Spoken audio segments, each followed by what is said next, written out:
तारक मेहता का उल्टा चश्मा फेम गुरचरण जो सोडी का किरदार निभाते हैं, वो दिल्ली से मुंबई आ रहे थे और इसी बीच गायब हो गए। वो मुंबई पहुंचे नहीं और दिल्ली में अपने घर भी नहीं पहुंचे। पुलिस ने इस मामले में अब किडनैपिंग की रिपोर्ट दर्ज की है। किडनैपिंग से पहले क्या क्या हुआ, दिल्ली और मुंबई में किस तरह से उनके फैमिली और फ्रेंड्स ने उन्हें ढूंढा और कैसे वो पुलिस तक पहुंचे, ये पूरी डिटेल्स सामने आ गई है। यानी कि गुरचरण के लापता होने से पहले की पूरी कहानी अब डिटेल में सामने आई है। ये इंसिडेंट है 22 अप्रैल का। 22 अप्रैल को गुरचरण के पिता की बर्थडे भी थी। उन्होंने अपने इंस्टा पोस्ट पर आखिरी पोस्ट भी अपने पिता के साथ उनकी बर्थडे का ही डाला है।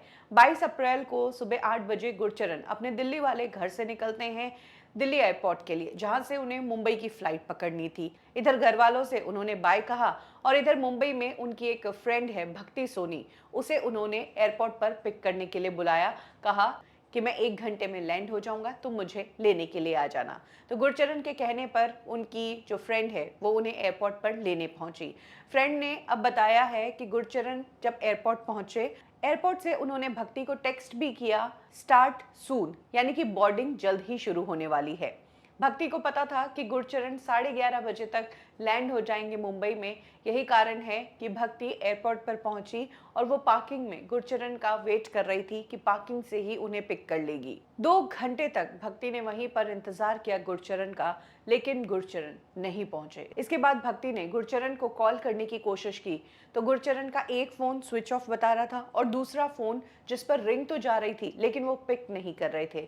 भक्ति को लगा कि शायद गुरचरण ने फ्लाइट मिस कर दी होगी और वो दिल्ली एयरपोर्ट से ही वापस उनके घर लौट गए होंगे। और क्योंकि गुरचरण का फोन नहीं लग रहा था तो भक्ति ने गुरचरण के पिता को कॉल करके इन्फॉर्म कर दिया कि वो शायद मुंबई पहुंचे ही नहीं हैं, वो फ्लाइट में बैठे ही नहीं हैं। मैंने इंतजार किया लेकिन वो यहाँ नहीं आए। इसके बाद भक्ति और गुरचरण के पिता के बीच बातचीत होती रही, जिसमें पिता ने ये बताया कि गुरचरण घर भी नहीं लौटे हैं। इधर भक्ति लगातार 2 दिनों तक गुरचरण के फोन पर कॉल करती रही।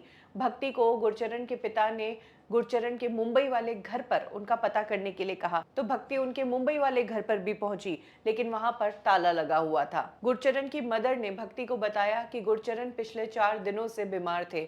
उनके पेट में काफी तेज दर्द था, वो खाना नहीं खा रहे थे, उनका बीपी बढ़ा हुआ था। भक्ति ने बताया कि गुरचरण के लौट आने की प्रार्थना करने के लिए वो एक आश्रम में गई, जहां पर उन्हें एक शख्स मिला। इस शख्स को भक्ति ने गुरचरण की डिटेल्स दी कि इस तरह से वो लापता हो गए हैं और उनका कोई अता पता नहीं है, उनकी फ़ोन भी नहीं लग रहे हैं। तब वो शख्स जिसकी एयरपोर्ट अथॉरिटीज़ में थोड़ी जान पहचान थी, उसने गुरचरण के टिकट की डिटेल्स भक्ति से ली और उस डिटेल के आधार पर पता करने की कोशिश की कि आखिर गुरचरण क्या एयरपोर्ट के अंदर आए थे, क्या उन्होंने फ्लाइट बोर्ड की थी। तो इस पर डिटेल में पता चला है कि गुरचरण की फ्लाइट तो बुक थी, विस्तारा से वो आने वाले थे, लेकिन गुरचरण ने फ्लाइट बोर्ड ही नहीं की, यानी कि वो फ्लाइट में तो बैठे ही नहीं, वो एयरपोर्ट से ही गायब हुए। इस इंफॉर्मेशन के बाद दिल्ली पुलिस ने दिल्ली एयरपोर्ट के बाहर की फुटेजेस चेक की है। इन फुटेजेस में उन्हें गुरचरण नजर आए हैं, वो जाते हुए नजर आए हैं। इसके अलावा उनके फ़ोन की डिटेल्स चेक की गई है, जिसमें काफ़ी ट्रांजैक्शन हुए हैं जो काफ़ी अजीब है।